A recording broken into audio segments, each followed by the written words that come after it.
Hello dear students, welcome back to my channel. So in this video let's know about DMLT. So paramedical ಬಗ್ಗೆ ನೋಡೋದ paramedical course ಏನು ಹೇಗೆ complete ಮಾಡೋದು ಅಂತ ಅಂದ್ಬಿಟ್ಟು if you are completed 10th or else second PUC, so this video is just for you only. So DMLT ಅಂತ lab technician course ಬಂದು paramedical ಫೀಲ್ಡಲ್ಲಿ ಬರುತ್ತೆ. ಸೊ ಈ ಕೋರ್ಸ್ ನೀವು 10th ಆಗಿದ್ದರೆ ಮಾಡ್ಬೋದು, 12th ಕಂಪ್ಲೀಟ್ ಆಗಿದ್ದರೆ ಮಾಡ್ಬೋದು. If you are doing on the basis of 10th, so 3 years course ಇರುತ್ತೆ ಆ್ಯಂಡ್ ದೆನ್ 3 months ಇಂಟರ್ನ್ಶಿಪ್ ಇರುತ್ತೆ ಇದರಲ್ಲಿ ನಿಮಗೆ. So if you are doing this after 12th, so ನಿಮಗೆ ಸೆಕೆಂಡ್ PUCನಲ್ಲಿ ಸೈನ್ಸ್ ತಗೊಂಡಿದ್ರೆ 2 years ಥಿಯರಿ ಕೋರ್ಸ್ ಇರುತ್ತೆ and then 3 months internship course ಇರುತ್ತೆ. If you are completed your second PUC in commerce or else arts, so ನಿಮಗೆ 10th basis ಮೇಲೆ ಹೋಗಬೇಕಾಗುತ್ತೆ. 3 years course ಇರುತ್ತೆ and then 3 months internship ಇರುತ್ತೆ. Next colleges ಬಂದು ನಿಮಗೆ government ಕಾಲೇಜಲ್ಲೂ seat ಸಿಗುತ್ತೆ, ಆರಲ್ಲಿ ಪ್ರೈವೇಟ್ ಕಾಲೇಜಸ್ಸು ಇರುತ್ತೆ. ಮೆಡಿಕಲ್ ಕಾಲೇಜಸಲ್ಲೆಲ್ಲ ನಿಮಗೆ ಪ್ಯಾರಾಮೆಡಿಕಲ್ ಕೋರ್ಸಸ್ ಇರುತ್ತೆ, ಆರಲ್ಲಿ ಸಪ್ರೇಟ್ ಪ್ಯಾರಾಮೆಡಿಕಲ್ ಕಾಲೇಜಸ್ಸೇ ಇರುತ್ತೆ, ಅದರಲ್ಲೂ ನೀವು ಎನ್ರೋಲ್ ಆಗ್ಬೋದು. ಫಾರ್ ಎಕ್ಸಾಂಪಲ್ ಗೌರ್ಮೆಂಟ್ ಕಾಲೇಜಸ್ ಬಂದು ಬೆಂಗಳೂರು ಮೆಡಿಕಲ್ ಕಾಲೇಜ್ ಇದೆ, ಮಿಮ್ಸ್ ಇದೆ ಮಂಡ್ಯದಲ್ಲಿದೆ, ಮೈಸೂರು ಮೆಡಿಕಲ್ ಕಾಲೇಜ್ ಇದೆ, ಇದೆಲ್ಲ ಗೌರ್ಮೆಂಟ್ ಕಾಲೇಜಸ್ ಬರುತ್ತೆ. ಪ್ರೈವೇಟ್ ಬಂದು JSS ಇದೆ, ಎಕ್ಸಾಂಪಲ್ಸ್ ಅದೆಲ್ಲ ಇದೆ. ಆಮೇಲೆ ಸಪ್ರೇಟ್ ಪ್ಯಾರಾಮೆಡಿಕಲ್ ಕಾಲೇಜಸ್ ಇರುತ್ತೆ, ಅದರಲ್ಲಿ ಕೂಡ ಎನ್ರೋಲ್ ಆಗ್ಬೋದು.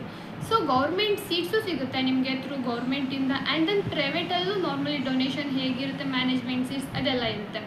ದೆನ್ ಬಂದು ನಿಮಗೆ ಸಬ್ಜೆಕ್ಟ್ಸ್ ಏನಿರುತ್ತೆ ಅಂದರೆ ಫಸ್ಟ್ ಇಯರ್ 10th ಮೇಲೆ ಹೋದರೆ ಫಸ್ಟ್ ಇಯರಲ್ಲಿ ನಿಮಗೆ ಬಯೋಕೆಮಿಸ್ಟ್ರಿ ಇರುತ್ತೆ, ಫಿಸಿಕ್ಸ್ ಇರುತ್ತೆ, ಬಯಾಲಜಿ ಇರುತ್ತೆ, ಕೆಮಿಸ್ಟ್ರಿ ಇರುತ್ತೆ. ದೆನ್ ಸೆಕೆಂಡ್ ಇಯರಲ್ಲಿ ಬಂದು ನಿಮಗೆ ಅನಾಟಮಿ ಆ್ಯಂಡ್ ಫಿಸಿಯಾಲಜಿ ಇರುತ್ತೆ, ಬಯೋಕೆಮಿಸ್ಟ್ರಿ ಇರುತ್ತೆ, ಪೆಥಾಲಜಿ ಇರುತ್ತೆ ಆ್ಯಂಡ್ ದೆನ್ ಮೈಕ್ರೋ ಇರುತ್ತೆ. ಸೊ ಥರ್ಡ್ ಇಯರಲ್ಲಿ ಸೇಮ್ ಮೈಕ್ರೋ ಇರುತ್ತೆ, ಪೆಥೋ ಇರುತ್ತೆ, ಬಯೋಕೆಮಿಸ್ಟ್ರಿ ಇರುತ್ತೆ, ಫಿಸಿಯಾಲಜಿ ಕಟ್ ಆಗಿರುತ್ತೆ. So third year only 3 subjects ಇರುತ್ತೆ. So this is what about the subjects.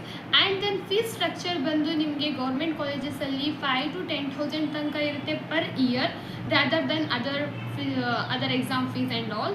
Then private ಕಾಲೇಜಸಲ್ಲಿ ನಿಮಗೆ 50,000 to 1,00,000 ತನಕನೂ ಇರುತ್ತೆ. It basis on the what college you will select. And then independent ಕಾಲೇಜಸಲ್ಲಿ ಅಂದರೆ ಸ್ವಲ್ಪ ಕಡಿಮೆ ಇರುತ್ತೆ. And then high rated colleges ಅಂದರೆ ಆ್ಯಸ್ ಯೂಶುವಲ್ 1 to 1.5 ತನಕನೂ ಇರ್ಬೋದು, 1 to 1.5 lakhs ತನಕ. ದೆನ್ ಬಂದು ಈ ಕೋರ್ಸಲ್ಲಿ ನೀವೇನಪ್ಪ ಕಲಿತೀರಾ ಅಂತ ಅಂದರೆ ಟೋಟಲಿ ಬ್ಲಡ್ ಬಗ್ಗೆ ಕಲಿತೀರಾ, ಹೇಗೆ ಬ್ಲಡ್ ಟೆಸ್ಟ್ ಮಾಡ್ತೀರಾ, ಯಾವ ಬ್ಲಡ್ಡಲ್ಲಿ ಏನು ಟೆಸ್ಟ್ ಮಾಡಬೇಕು, ದೆನ್ ಯೂರಿನ್ ಟೆಸ್ಟ್ ಇರುತ್ತೆ, ಇದ್ರ ಬಗ್ಗೆ ಕಲಿತೀರಾ. ಆ್ಯಂಡ್ ದೆನ್ ಅದರ್ ಫ್ಲೂಯಿಡ್ಸ್ ಇರುತ್ತೆ, ಪೆರಿಫರಲ್ ಫ್ಲೂಯಿಡ್ಸ್ ಇರುತ್ತೆ. ಸೊ ಇದೆಲ್ಲ ಫ್ಲೂಯಿಡ್ಸ್ ಬಗ್ಗೆ ಎಲ್ಲ ಕಲಿತೀರಾ. So this is how you have to do. And then ಈ ಕೋರ್ಸ್ ಕಂಪ್ಲೀಟ್ ಮಾಡಿದ್ರೆ ನಿಮಗೆ ಜಾಬ್ಸ್ ಎಲ್ಲಿ ಸಿಗುತ್ತೆ ಅಂತ if you are searching of that, then if you completed this course you have to work in hospital. Like separate diagnostic centres ಇದ್ದರೂ ಅದರಲ್ಲಿ work ಮಾಡ್ತೀರಾ, or else ಹಾಸ್ಪಿಟಲಲ್ಲಿ ಕಂಬೈನ್ಡ್ ಲ್ಯಾಬ್ ಇದ್ದರೆ ಅದರಲ್ಲಿ ವರ್ಕ್ ಸಿಗುತ್ತೆ.